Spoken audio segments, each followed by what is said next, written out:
Marijuana is a hot topic these days, rapidly gaining acceptance across the country for medicinal and even recreational use.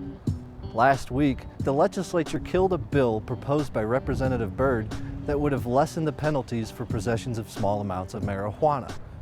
With an overwhelming defeat of 15 ayes to 45 nays, marijuana is a deadbeat issue in Wyoming, with Representative Harshman being one of the many who opposed the bill.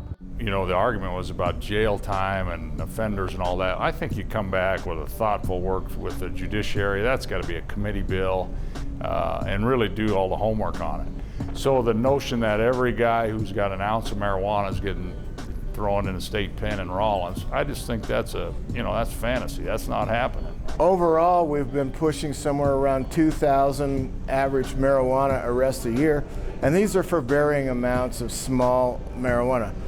We're not talking about the major traffickers, we're talking about personal use.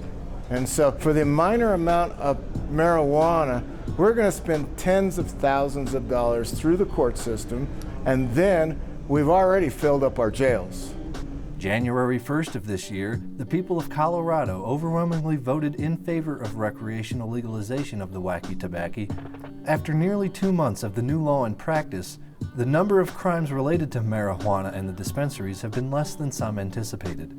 Well, we've had crime, yes. I know I think I checked last week, and I think the number was around 18 burglaries of the businesses. I think maybe 1 or 2 robberies of the businesses, but that's where we stand right now. So we've kind of watched it pretty closely to determine, are we going to see a rise? What are we noticing with this industry? What I would tell anybody is do your homework, talk to other places that are doing it, find out what pros and cons, and that's whether make your decision that way. This is not the first time that lessening the criminality of marijuana has been discussed in the legislature. The late Senator Sue Wallace was a stark supporter of the medicinal use of the drug after standing by her husband during his final days struggling with a long-term illness. She was pushing for a bill to legalize medicinal use until her recent passing. My good friend, the late Sue Wallace, my vice chair in appropriations, are going to bring that bill. I would not support it. I think it's kind of the beginning of the nose under the tent, I think. Marinol is already prescribed, and I don't think the science supports it. If there's anybody more than capable of bringing that sort of legislation to the floor, it would have been Sue.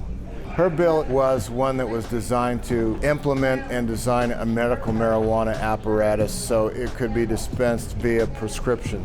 Taking the good points out of the Colorado bill and the other bills and bringing those into what we could use in Wyoming. With the increasing acceptance of marijuana in Colorado and the surrounding states, will Wyoming ever follow the fad? Or will the notion of a personal freedom go up in smoke?